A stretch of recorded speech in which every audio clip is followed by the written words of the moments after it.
नमस्कार, मेरे नाम अभिषेक भारती और आप द भारत मित्र देख रहे हैं। द भारत मित्र में हम आपको वही खबरें दिखाने की कोशिश करते हैं जो खबरें आपको हर जगह न मिले। अब जो खबर हम आपको बताने वाले हैं वो खबर बहुत जरूरी है, झारखंड के पॉइंट ऑफ व्यू से, बंगाल के पॉइंट ऑफ व्यू से और उड़ीसा के पॉइंट ऑफ व्यू से और कुड़मी समाज के पॉइंट ऑफ व्यू से। कुड़मी समाज जिसकी जनसंख्या झारखंड में कम से कम 25% और ज्यादा से ज्यादा लगभग 30 से 32% बताई जा रही है। हालांकि ये जातिगत जनगणना के बाद ही साफ हो पाएगा कि असली जनसंख्या कुड़मी समाज की कितनी है। आप पॉइंट पर ध्यान दीजिएगा, मैंने कहा है कुड़मी समाज, KUDMI, कुड़मी।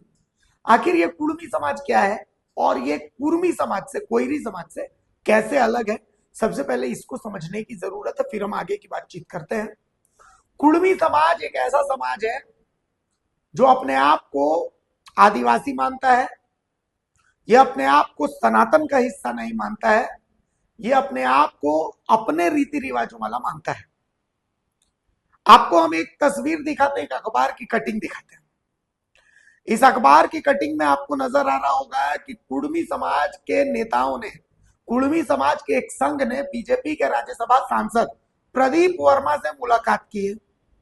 अब इस मुलाकात के मायने को समझिए। इस मुलाकात के मायने यह है कि इस मुलाकात में प्रदीप वर्मा ने कुड़मी समाज के नेताओं को आश्वासन दिया है कि वो राज्यसभा में कुड़मी समाज के लिए एसटी के मुद्दे को उठाएंगे। असल में यह कुड़मी समाज अपने आप को आदिवासी तो मानता है, लेकिन यह समाज लगातार ये दावा कर रहा है कि उनको एसटी में, एसटी की जो सूची होती है उस सूची में इनको जगह मिलनी चाहिए। अब समझिए, आदिवासी और एसटी के बीच का अंतर। आदिवासी वो है जो पौराणिक, जो अपने आप को आदिवासी, इंडिजिनस मानते हैं, यानी पृथ्वी की उत्पत्ति के साथ ही जो सबसे पहले जो इंसान का विकास हुआ, तो उन इंसानों के विकास में जो लोग थे वो इंडिजिनस कहलाए और उन्हीं के वंशज आदिवासी कहलाते हैं, जो युगों युगों से पृथ्वी पर रहे। और कुड़मी अपने आप को इंडिजिनस मानते हैं। इसके लिए उनके पास पर्याप्त तथ्य है, पर्याप्त सबूत है, और उनके तथ्यों को काटने के लिए जो मौजूदा एसटी स्टेटस जिनको मिला है, यानी कुछ समाज है जिनको एसटी, शेड्यूल्ड किया गया, ट्राइब्स, वो कहलाए शेड्यूल्ड ट्राइब्स। तो आदिवासी अलग हो गया और शेड्यूल्ड जो हो गए वो शेड्यूल्ड ट्राइब्स हो गए।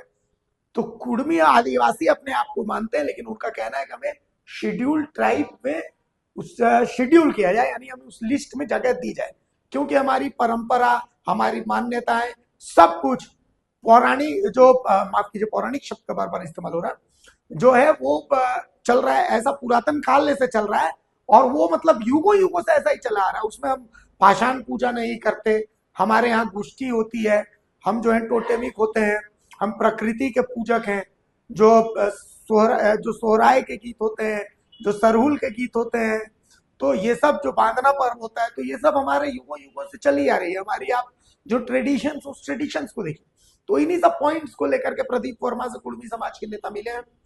प्रदीप वर्मा की तरफ से आश्वासन मिला है कि वो राज्यसभा में इस मुद्दे को उठाएंगे।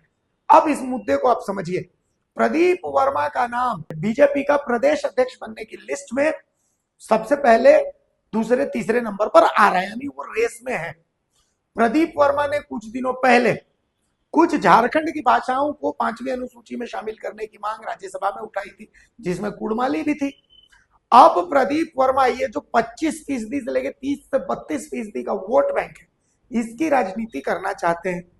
कहीं ना कहीं बाबूलाल मरांडी, पता है कि बाबूलाल मरांडी इस मुद्दे को छू नहीं सकते, अर्जुन मुंडा इस मुद्दे को छू नहीं सकते। तो ऐसी स्थिति में प्रदीप वर्मा अपने आप के लिए सबसे सेफ जो रास्ता है वो अपना रहे हैं। और प्रदीप वर्मा ये बात जानते हैं कि जेएमएम को अगर किसी पॉइंट पर पटखनी दी जा सकती है तो वो यही पॉइंट है, कुड़मी का एसटी स्टेटस। इसीलिए प्रदीप वर्मा इस मुद्दे को अब पकड़ना चाहते हैं। अब आते हैं इस कुड़मी की बीजेपी से नाराजगी का मामला। अर्जुन मुंडा जब 2004 में मुख्यमंत्री थे झारखंड के, तो कुड़मी को एसटी का स्टेटस देने को लेकर के उन्होंने एक अनुशंसा चिट्ठी केंद्र सरकार को लिखी थी।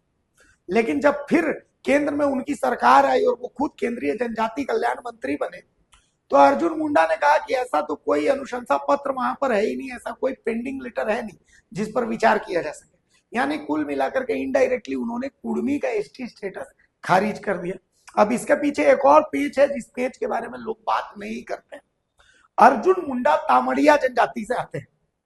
तामड़िया जनजाति 7 फरवरी 2022 से पहले एसटी में नहीं आता था, लेकिन अर्जुन मुंडा एसटी सीट से चुनाव लड़ करके और एसटी कोटे से ही वो सांसद भी बने, मुख्यमंत्री भी बने और केंद्रीय मंत्री भी बने। 2022 में अर्जुन मुंडा ने जनजातीय मंत्री रहते हुए कुछ जातियों को एसटी स्टेटस दिया। वो जातियों की पूरी लिस्ट है मेरे पास। जो बिल इन्होंने सदन में पारित करवाया था वो था change of the list of schedule caste and schedule tribes of Jharkhand.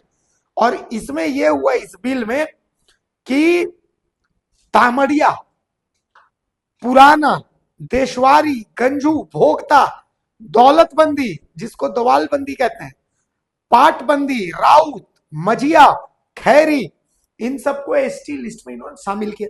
तो अगर 2022 में तामड़िया को एसटी लिस्ट में शामिल किया गया तो क्या उससे पहले अर्जुन मुंडा एसटी नहीं थे? और अगर अर्जुन मुंडा उससे पहले एसटी नहीं थे तो वो एसटी सीट से चुनाव कैसे लड़ते थे? ये बड़ा सवाल है। खैर, इस पर बहस कभी और होगी। लेकिन अगर अर्जुन मुंडा उस दौरान चाहते तो कुर्मी को भी एसटी में इंक्लूड कर लेते, लेकिन अर्जुन मुंडा ने ऐसा नहीं चाहा, जिसके कारण पहले तो वो लोकसभा का चुनाव हारे और उसके बाद वो विधानसभा का भी चुनाव हार गए।